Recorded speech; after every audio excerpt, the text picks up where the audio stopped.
Hey, my name is Ryan Worsman. I'm from New South Wales, Australia, and for the past 5 years I've been working as a videographer and editor.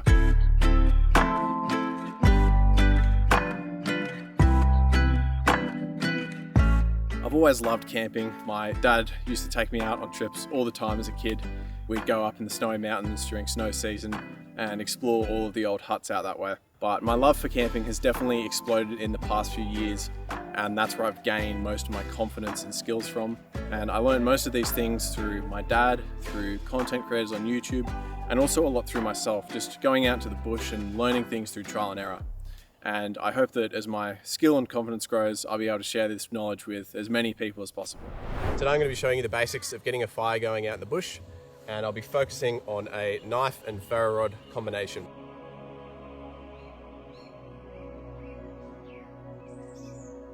We've just had a ton of rain overnight, so everything is sopping wet. So it's going to be a lot harder to get the fire going, but as long as you have the right skills and you know where to look, you can get a fire going in pretty much any weather. But yeah, it is going to be much harder today. So what I've got here is a knife and ferro rod combo. So we've got our knife here, and then we've got our ferro rod here. So a ferro rod, you just strike it with a knife and you get sparks. It's not as efficient as a match or a lighter or anything like that, but the benefits of a ferro rod is this will work when it's wet, it will work for years. You can strike it an infinite amount of times and it will very gradually shave away over the years. So it's better in the long run, but it is harder to master. So the main thing you want to look for when you're buying a knife to use in conjunction with a ferro rod is the ridge of the knife. You want to look for a knife that has a 90-degree angle along the ridge. This means that it will be quite sharp and it can scoop up this metal, the ferro rod, and send hot sparks. If you had a curved edge, you wouldn't be able to get this ignition going. So that's why a combination package like this will work really well and get you started. So really we only need two things today, and that's our knife and our ferro rod. There's a few other tools that could make it a bit easier, like a saw, which will make processing wood a bit easier, and a pocket bellow, which is my personal favorite bushcraft item. It's just a long straw that helps you blow on the fire, because oxygen is very important when you're getting a fire going, and it can make it far easier to get oxygen through that fire. So the first material that we're going to need to find is tinder. And tinder is any material that will easily catch a spark and is very flammable. So some things could be, dry grass, animal fur, animal dung can work in certain cases. I am in an area with a lot of dead grass, so I'll probably be focusing on dead grass. Now you can also bring your own from home, which I always recommend doing. So in here, this is my tinder pouch, and I like to bring cotton balls soaked in Vaseline. Very flammable and burns for a decent amount of time before going out. So if we weren't able to get some suitable tinder in the bush, we always have this as a backup. All right, let's go and have a look for some tinder.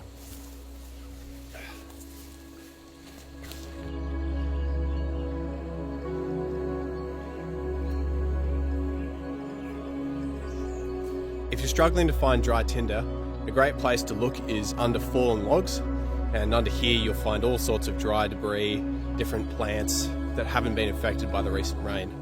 So one of the most important things when you're trying to get a fire going in poor conditions like this especially, is you have to be very patient. You can't just start ripping into this bush and just trying to grab everything at once. You've really got to choose the driest pieces one by one, because if you don't, you're really not going to get anywhere. It's going to take you forever to get this tinder to catch if you're not getting the best bits. So you're better off just being patient, and it'll pay off in the long run. So right now, I'm avoiding the stalks of the plants, and I'm individually taking off the really dead, flaky pieces of grass. Once I've got a little pile like this, I keep putting it in my pocket to keep it nice and dry. And if it was to start raining, I'd probably put all this tinder back in my shelter to make sure that it's okay and keep it safe while we collect the rest of our fuel. So when you're trying to get tinder out of a dry, grassy bush like this, there's a technique you can use that I call combing, and you just kind of gently run your fingers through like this and try to scoop up all the dead parts. Now, it didn't work particularly well that time, but it sort of did. It'll work well on some things, it won't work well on others, but basically the idea is just a gentle amount of pressure will take off the most dead parts of the plant, and the most dead parts are usually the driest. So this can work well on certain bushes.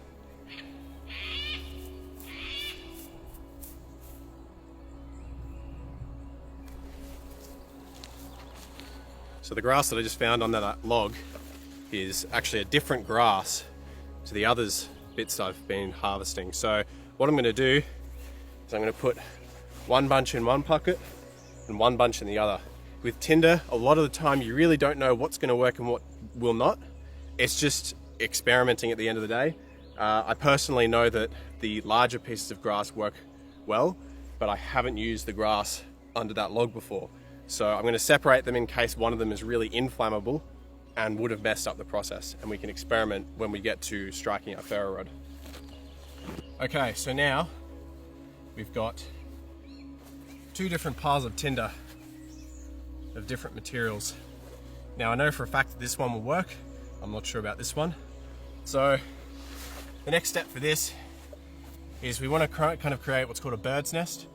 We just want to really pulverize the material until all the fibers start coming out. It'll become very fibrous. Mash around your hands like this. Whenever you rip the material, more fibers will appear. You don't want to rip it too much because you do want to make sure this blob will sort of stay together. Now I can feel the moisture in my hands, so this will be very, very tricky to get alight. It's relatively dry, but there is still a bit of dampness to it. This, however, this is bone dry, completely dry, but I've never used it before, so I don't know how it will go. So now that we've got our tinder sorted, we're going to want to move on to kindling. Now, kindling is pretty much any small fuel source that will be flammable, but it's mainly twigs, really, really small twigs, and you want to look for things that are about the width of a lead strip running through a pencil, so really, really thin. Now, it's easy to rush this part and walk through the forest and see a branch on the ground that's got, you know, lots of little small branches going off in different directions, and you go, oh, just pick up that, that'll do. It'll screw you over in the long run. You really want to be very selective and patient. Just walk through and only pick up the smallest little twigs you can find, nothing else. Personally, this is something I always rush, and I regret it in the long run because I get things that are too big, and I rush it too much. So, only small stuff. All right, so now we've got our tinder and our kindling. Now, those two are probably the hardest part of the whole process, is finding those two and processing those two. Now we're just going to go around and find bigger and bigger sticks, more and more fuel, and just get a nice pile going. I just get a size of medium sticks, some thicker stuff, and then if you plan to stay there a while, you can go out and get some real big stuff. I'm not going to be doing that today, so I'll go do that now.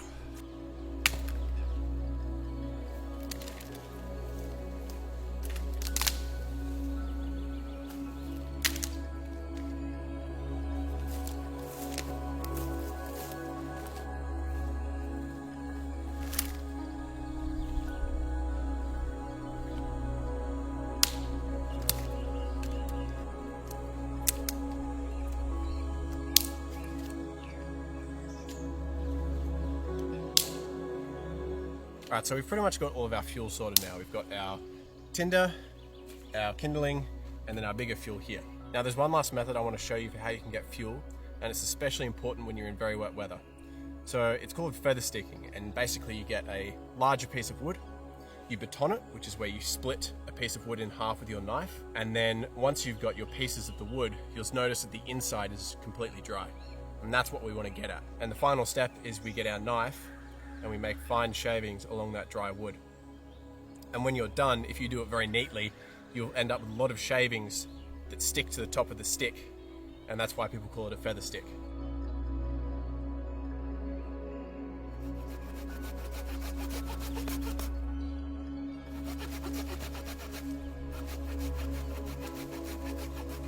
So you want to look for a piece of wood that's very straight. You don't want it to be very curvy. And the other thing is you don't want it to have any knots in it. So knots are where other branches have come out of the wood, and this creates a very hard surface to cut through when you're trying to make those shavings. It'll make it very difficult. So straight piece of wood and as few knots as possible. So once you've got your piece of wood, the next step is batoning it. Okay, so to start batoning, you get your piece of wood, you place your knife on top of it in the middle point, and then you'll want a hard object to smack the knife with. Now I've got this heavy branch here. You want something hard and solid. You could use a rock, you could use a branch. Rock is probably a little less safe and a bit less control, so I'd recommend a branch. Then you just line it up and start smacking away.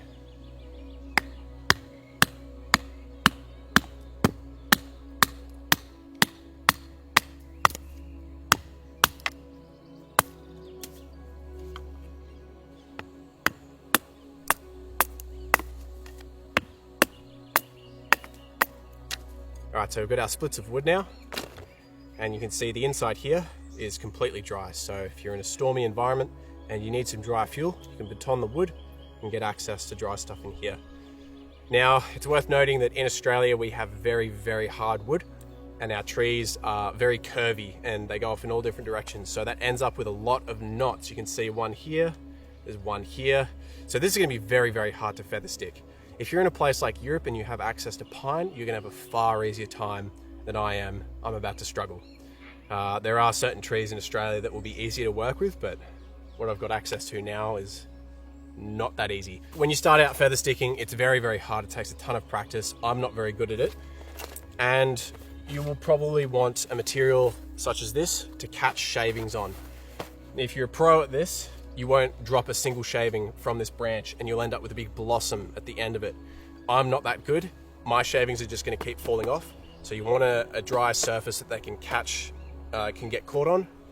So you'll want a dry surface that they can fall onto. It's good if you can brace your arm with a knife against your knee, and instead of moving the knife on the wood, you move the wood along the knife. You have a bit more control that way. Now, you don't want to carve along these flat sections here. You want to look for the pointy edges here, because those will give you the fine shavings. Let's see how we go here.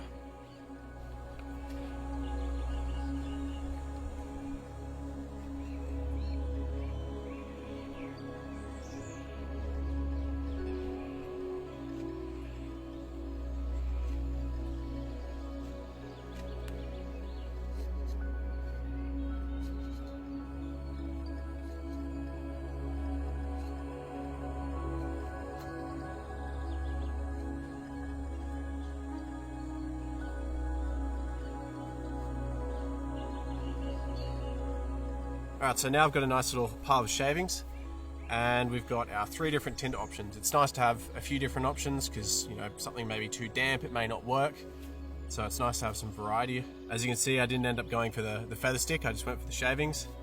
As I said, the Australian was just so hard and knotty, it's very hard to keep it on the stick as you shave.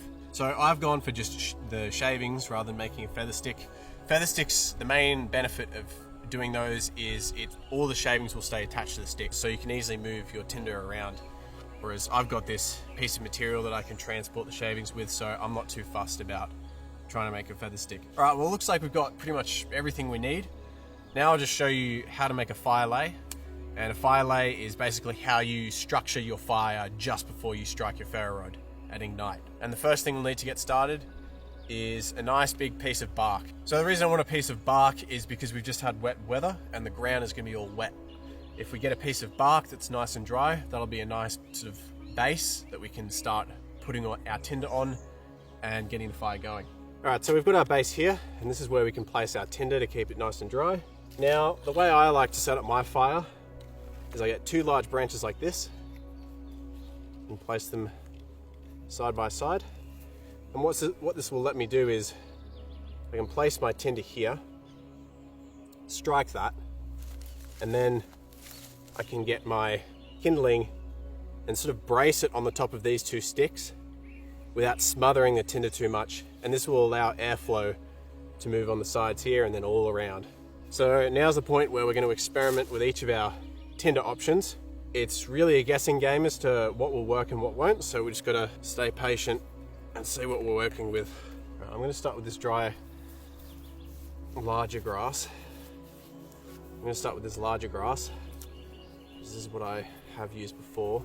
It does still feel a little bit damp. So we'll see how we go.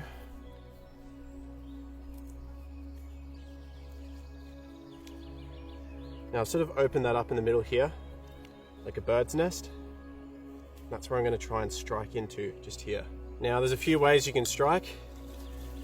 You can hold the knife still and move the ferro rod back quickly along the ridge of the knife.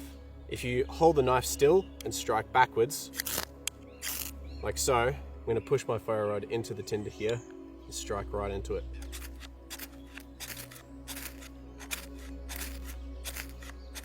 It's catching a little bit, but not very much.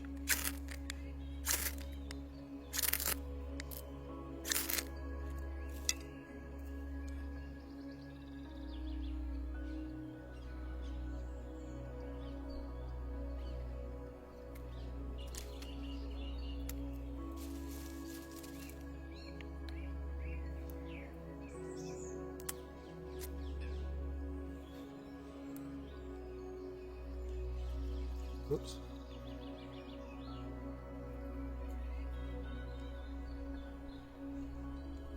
Alright, looks like we lost the flame.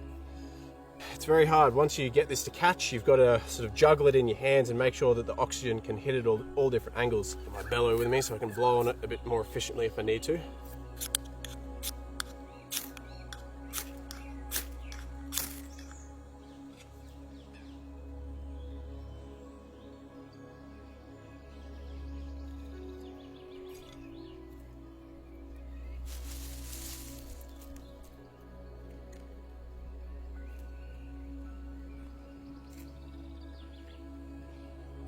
When you want to add stuff to the fire, it can be a good idea to not shove it on. Sometimes it's best to hold it over. You might lose this, you may not. Be a little bit healthier.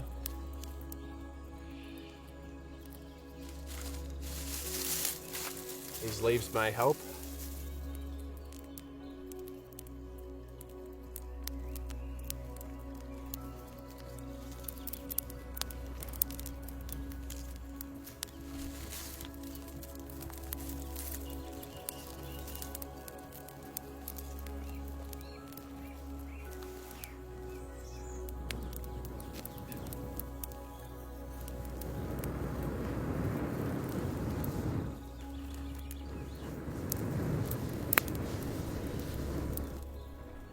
Now we can move on to bigger and bigger stuff.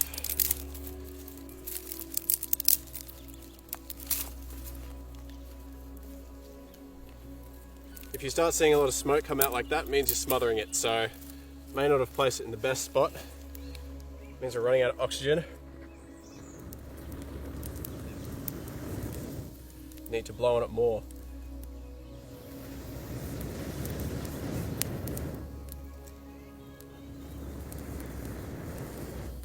You can see a lot of this is actually steam, not smoke.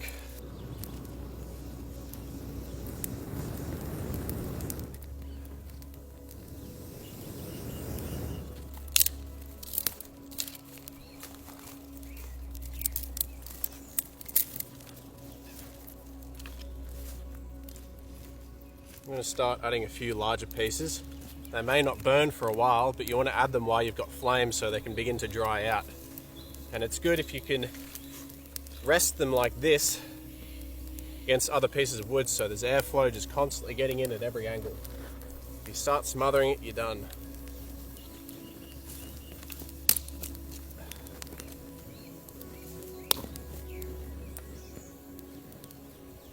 You can hear it sizzling away. There's a lot of moisture trapped in all these larger branches.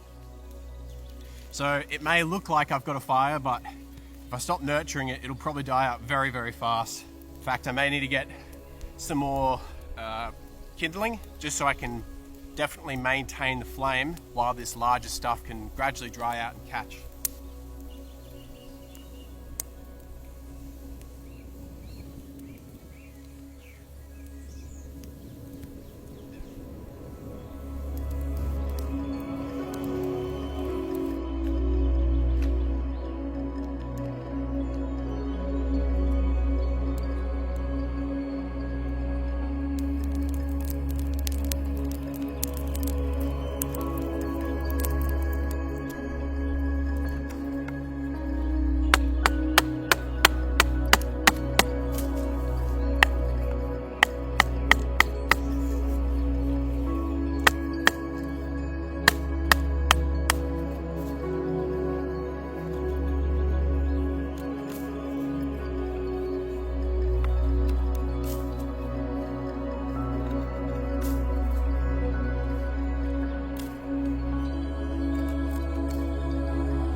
So those are the basics of getting a fire started using a knife and ferro rod.